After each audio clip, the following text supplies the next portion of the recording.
Selamat datang di channel Pemuja Malam. Jangan lupa like, share, and subscribe ya. Terima kasih. Chapter 44. Cukup jadi diri sendiri. Ara mengelus-ngelus kepala Franz sambil tersenyum geli. Jadi kenapa sih kok beberapa hari ini berubah manja? Kata Ara bertanya dengan heran. Kapan Dedi manja? Kata Franz dengan santai memeluk Ara semakin erat. Tapi Dedi juga nggak tahu, cuma Dedi beberapa hari ini pengen dekat Ara terus, kalau jauh Dedi gelisah, jujur Franz. Gitu, kata Ara yang merasa logis saja jawaban dari Franz, karena kadang Ara juga merasakan hal yang sama. Ya udah, ayo tidur, kata Ara menarik selimut. Tapi kali ini kamu yang peluk Dedi ya, pinta Franz yang diangguki Ara. Pagi harinya, Dedi, bangun, kata Ara membangunkan Franz yang masih saja tidur nyenyak di pelukan Ara. Bahkan sekarang sudah jam 6 lewat. Dedi, bangun, Ara mencubit pipi Franz dengan gemas. Apa? Kata Franz dengan suara serak mendongak menatap Ara. Bangun, udah pagi, kata Ara menatap Franz yang masih bersandar nyaman di pelukannya itu. Cium dulu, pinta Franz yang membuat Ara bergidik ngeri. Kenapa? Tanya Franz dengan nada berubah tegas melihat ekspresi istrinya. Dedi kok jadi manja sih? Keluh Ara merasa aneh dengan sikap Franz. Ya terus kenapa? Gak boleh, jawab Franz dengan santai lalu bangun dan langsung masuk ke kamar mandi, meninggalkan Ara yang masih terheran-heran melihat sikapnya. Dedi kenapa ya? Sekitar jam 7:30 pagi, Franz dan Ara sudah siap. Mereka memasuki ruang makan di mana orang tua mereka sudah menunggu. Pagi semua, sapa Franz dengan senyum sumringahnya. Pagi, ayo sarapan, kata mereka tersenyum lalu Franz dan Ara pun duduk. Ara menatap setiap orang yang sudah siap dengan pakaian kantornya. Tapi kenapa Mama tidak? Mama nggak ke kantor, tanya Ara sambil menyiapkan makanan untuk Franz. Enggak, hari ini Mama mau habisin waktu sama kamu. Karena semenjak jadi menantu Mama, kita kan belum pernah jalan, kata Mama. Mommy kenapa nggak ikut? Tanya Franz menggoda mertuanya yang sudah pasti juga hobi belanja. Dari kalian minta Mommy temenin, dia ke acara bisnis, jadi Mommy gak bisa ikut, kata Mommy dengan lesu. Oh, kalau itu emang Mommy harus ikut, nanti Daddy digoda wanita lain lagi. Kekeh Franz bersama papanya. Tuh, denger apa yang menantu kamu bilang, nanti digodain suami kamu, cemburu lagi. Timbal Dedi yang memang malas pergi ke acara bisnis sendiri, makanya membawa istrinya. Bilang aja malas datang sendiri, omel Mommy. Jadi Dedi cuma jadiin Mommy teman doang, kata Ara dengan polos karena itulah intinya yang dapat dia serap dari pembicaraan mereka. Iyalah, terus apa lagi? Jawab dari Ara dengan santai meminum kopinya.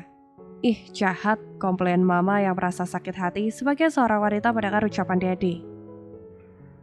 Teman hidup, kata Dedi Ara dengan romantis saat suasana seketika hening. Dedi Ara lebih romantis. Sindir Ara mengikut lengan Franz dan mempelototi Franz karena masih kesal karena hal tadi. Franz hanya tersenyum lebar menatap istrinya yang masih saja kesal kepadanya itu.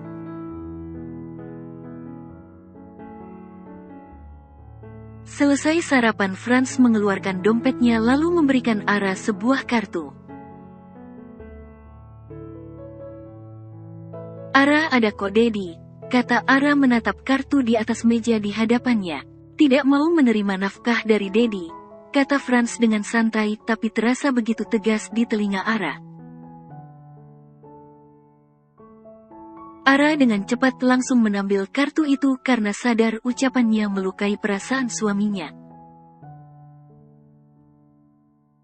Ya udah, Dedi berangkat ya, kata Franz dengan lembut lalu mengecup kening Ara setelah bersalam.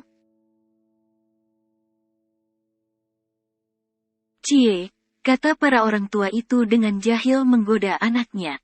Kalian seperti tidak pernah mencoba saja, kata Franz menimbali. Setelah bersalaman mereka pun pergi meninggalkan Ara dan Mama saja.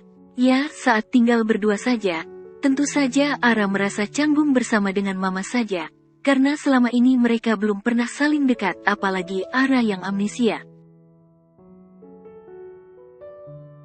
Sayang, Mama memeluk Ara dengan pelukan hangat seorang ibu agar Ara nyaman.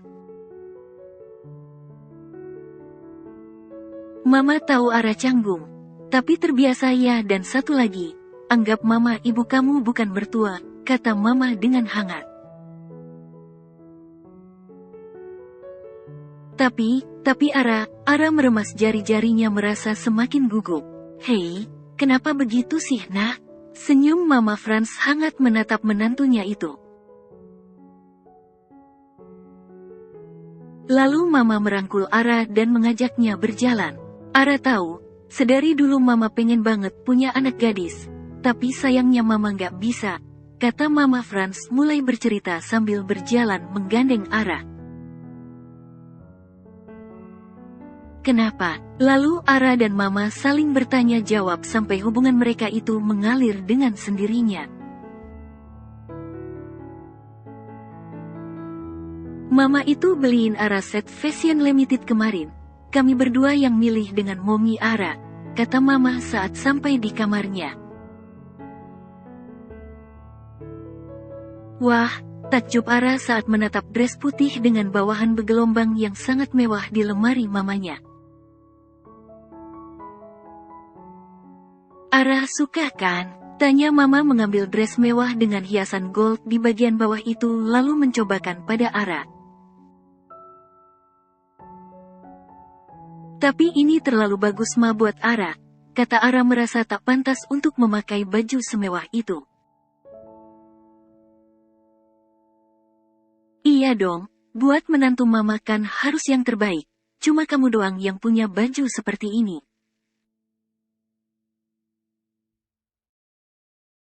Bahkan butiknya menjamin tidak ada dress yang akan sama persis seperti ini, kata Mama Franz lalu mengambil lagi set perhiasan senada dengan baju itu. Berarti mahal banget dong Ma, tanya Ara kembali meletakkan baju itu dalam lemari. Nggak kok, cuma 400 jutaan paling, kata Mama yang masih sibuk membuka kotak perhiasan lalu mencobakannya pada Ara.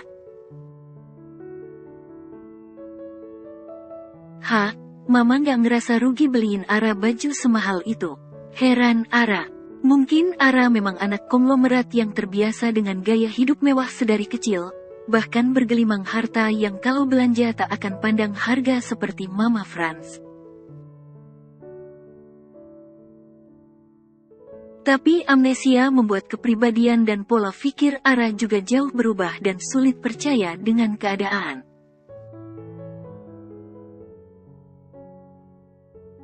Ara tahu dia adalah pewaris tahta tunggal dari keluarganya, tapi Ara masih tak percaya keluarganya sekaya itu. Dan di dalam diri Ara yang tinggal hanyalah sebuah kesederhanaan dan pola pikir panjang. Apa sih sayang, bilang begitu, kata Mama menggeleng tak suka. Kamu itu menantu satu-satunya Mama. Franz kerja, Papa juga kerja dan Mama juga kerja terus kamu bilang rugi.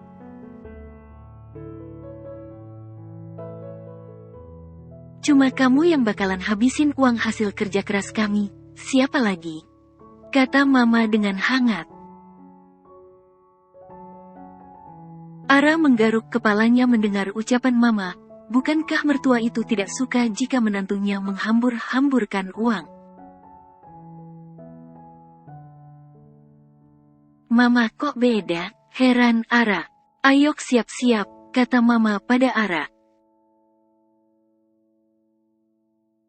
Tapi Ara, sayang please, hari ini nggak usah kuliah ya, Mama mau habisin waktu sama kamu. Pinta Mama Franz yang diangguki Ara. Ganti bajunya di sini aja. Kalau makeup mama punya kok kamu bisa pakai punya mama, kata Mama Franz memilih baju yang akan dipakainya.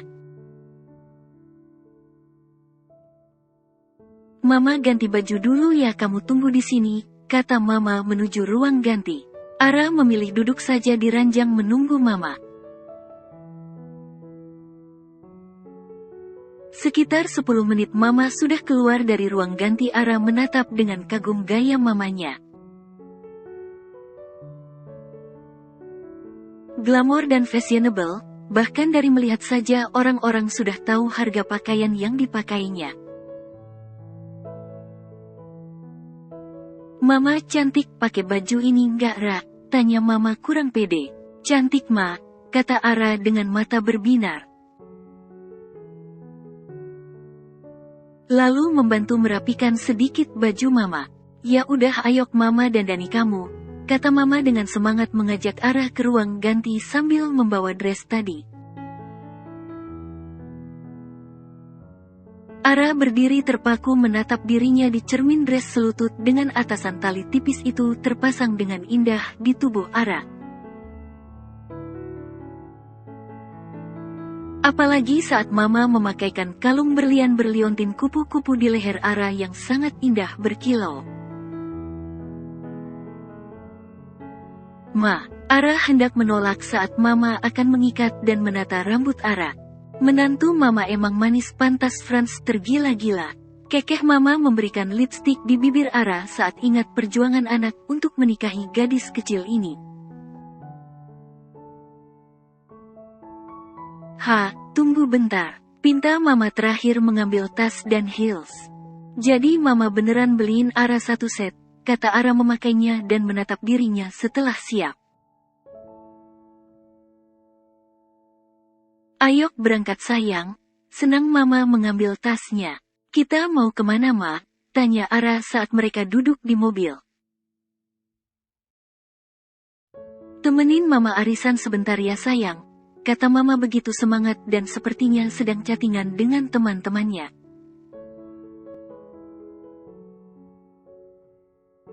Tapi nanti Ara malah malu-maluin Mama di depan teman-temannya Mama, kata Ara merasa takut dan juga resah.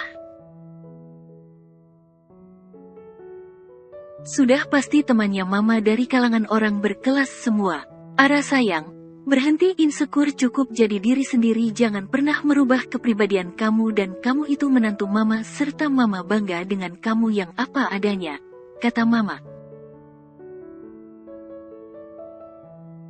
Nanti kalau kamu nggak pede atau nggak nyaman bilang sama Mama, nanti Mama bantu, kata Mama memeluk Ara lagi. Mama, Ara takut, kata Ara manja memeluk lengan mamanya yang tinggi itu. Mereka berjalan memasuki restoran bintang 5 dengan langkah gemulai.